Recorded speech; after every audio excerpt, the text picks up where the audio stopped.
विश्व आयुर्वेद परिषद, राष्ट्रीय आयुर्वेद संस्थान जयपुर और आयुर्वेद विश्वविद्यालय जोधपुर के संयुक्त तत्वावधान में राष्ट्रीय आयुर्वेद संस्थान जयपुर में 15 से 17 नवंबर तक आयोजित हो रहे संयोजनम 2024 का शुभारंभ राजस्थान सरकार ऊर्जा मंत्री हीरालाल नागर, जयपुर सांसद मंजू शर्मा, NCSS चेयरमैन जयंत देव पुजारी, राष्ट्रीय आयुर्वेद संस्थान जयपुर के कुलपति प्रोफेसर संजीव शर्मा, राजस्थान आयुर्वेद विश्वविद्यालय जोधपुर के कुलपति प्रोफेसर प्रदीप कुमार प्रजापति, विश्व आयुर्वेद परिषद के राष्ट्रीय अध्यक्ष प्रोफेसर गोविंद सहाय शुक्ल के मुख्य आतिथ्य में हुआ।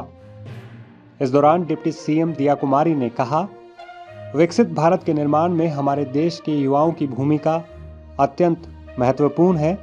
यह हमारे लिए गर्व की बात है। आयुर्वेद की ओर रुझान बढ़ा है। भैया मोबाइल नीचे थोड़ा। और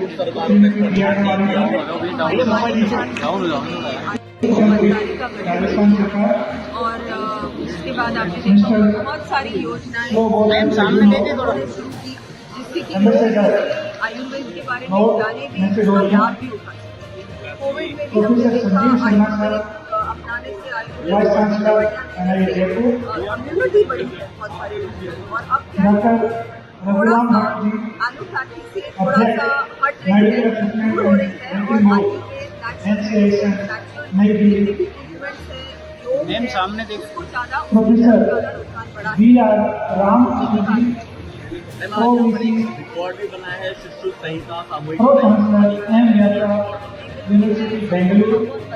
कि आप लोग इतना अच्छा प्रयास कर रहे हैं।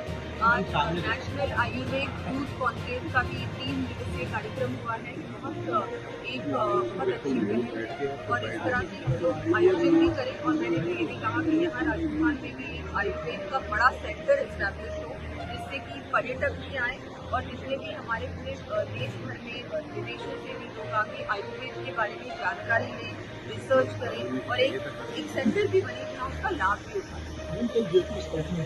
कल जयपुर स्थापना दिवस बहुत ही हम सबको गर्व है कि Jaipur one of the best plan cities है और उस समय की one of the best plan cities था। और जिस तरह से जयपुर की स्थापना की गई, हर प्रकार से एक साइंटिफिक तरीके से जयपुर की स्थापना की। आपने देखा होगा कि पटोटा वहाँ की सड़कें अभी भी इतना ट्रैफिक होने के बावजूद भी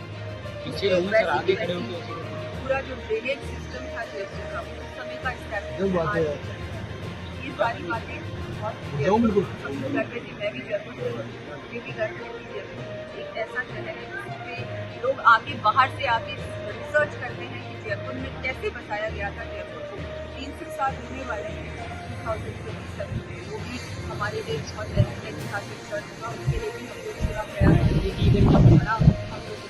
बहुत बड़े आयोजन हैं। इसी परकोटे की जो दीवार है उन पर 31 से ज्यादा अतिक्रमण जो है वो चिन्हित किए गए हैं, जिन पर कोई कार्रवाई नहीं हो रही। देखिए, कार्रवाई तो हो रही है, अब धीरे धीरे कार्रवाई हो रही है। सफाई की भी बहुत हम लोग ध्यान दे रहे हैं, ब्यूटिफिकेशन पे भी ध्यान दे रहे हैं। वर्ल्ड सिटी को इस बार मैंने बजट योजना में भी कहा है कि 100 करोड़ का एक बजट भी दिया है। इसको हमने सेंट्रल गवर्नमेंट भी एक DPR बना के भेजा है सेंट्रल गवर्नमेंट को भी, कि वहाँ से भी किसी योजना के माध्यम से जयपुर वर्ल्ड सिटी को और अच्छा बनाया जाए और व्यवस्थित बनाया जाए। उसके लिए भी हम प्रयास कर रहे हैं। मैं आपको बताना चाहूँगी, ये जो है ना, ये काम सिर्फ सरकार और प्रशासन का नहीं। जब तक कि लोग नागरिक वहाँ के नहीं जुड़ेंगे और अपने आप को उसका पार्ट महसूस नहीं करेंगे कि नहीं ये हमारी रिस्पॉन्सिबिलिटी है, तब तक कुछ नहीं होगा। आप अतिक्रमण की बात करते हैं। अब आयुर्वेद की ओर रुझान बढ़ा है। पूर्व सरकारों ने इस पर ध्यान नहीं दिया था। हमारे माननीय प्रधानमंत्री जी ने आयुष मंत्रालय का गठन किया और उसके बाद आपने देखा बहुत सारी योजनाएं उन्होंने शुरू की, जिससे कि आयुर्वेद के बारे में जाने भी, उसका लाभ भी उठा सके। कोविड में भी हमने देखा आयुर्वेद अपनाने से, आयुर्वेद की दवाइयाँ लेने से कम्युनिटी बढ़ी है बहुत सारे लोगों की। और अब क्या है, थोड़ा सा आलू फैक्ट्री से थोड़ा सा हट रही है, दूर हो रही है और आयुर्वेद नेचुरल मेडिसिन, नेचुरल जितने भी ट्रीटमेंट्स है, योग है, उसको ज्यादा रुझान बढ़ा है। मैम, आज यहाँ पर एक रिकॉर्ड भी बना है। शिशु संहिता सामूहिक पढ़ी गई है। एक बार के आयोजन में समापन कार्यक्रम में मुझे भी आने का अवसर मिला। ये जो 3 दिवसीय कार्यक्रम है उसके बारे में अभी मैं चर्चा कर रही थी, बहुत सारी मुझे जानकारी मिली और जैसा कि मुझसे पहले सभी वक्ताओं ने आपको बताया कि आज हम उस युग में जी रहे हैं। आज हमारे लिए तो मैं मानती हूँ कि ये स्वर्ण युग है, क्योंकि हमारे माननीय प्रधानमंत्री जी ने आयुष मंत्रालय का भी गठन किया 2014 में और तब से लेकर अभी तक जिस तरह से आयुर्वेद में और योग में विशेषकर जो हमारे युवा हैं उनकी रुचि भी बढ़ी है और इसमें जिस तरह से रिसर्च हो रहा है, जिस तरह से कार्य किया जा रहा है, जिस तरह से योजनाबद्ध तरीके से इस पूरे मंत्रालय को, इस पूरे आयुर्वेद को हमारे वैसे भी आप लोग सब यहाँ पधारे हैं, आपने इसमें भाग भी लिया होगा।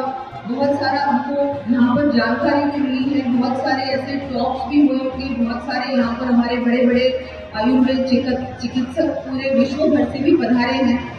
मुझे लगता है इससे बहुत हम सबको लाभ मिलेगा और एक जो ये हमारा आयुर्वेद है उसको कैसे आगे बढ़ाना है, इसमें भी हमको और रिसर्च करने की मैं मानती हूँ आवश्यकता है। इसके बारे में थोड़ा प्रचार प्रसार और हो, हर व्यक्ति तक ये कैसे हम इसका बेनिफिट ले सकते हैं, क्योंकि बहुत सारे चिकित्सक तो हैं, अभी भी हैं, लेकिन कई बार लोगों के मन में एक थोड़ा सा रहता है कि ये ऑथेंटिक है कि नहीं है, ये जो दवाई प्रिस्क्राइब कर रहे हैं, जो हमको बता रहे हैं, ये जड़ी बूटियां सही है, ये मुझे करना चाहिए नहीं करना चाहिए।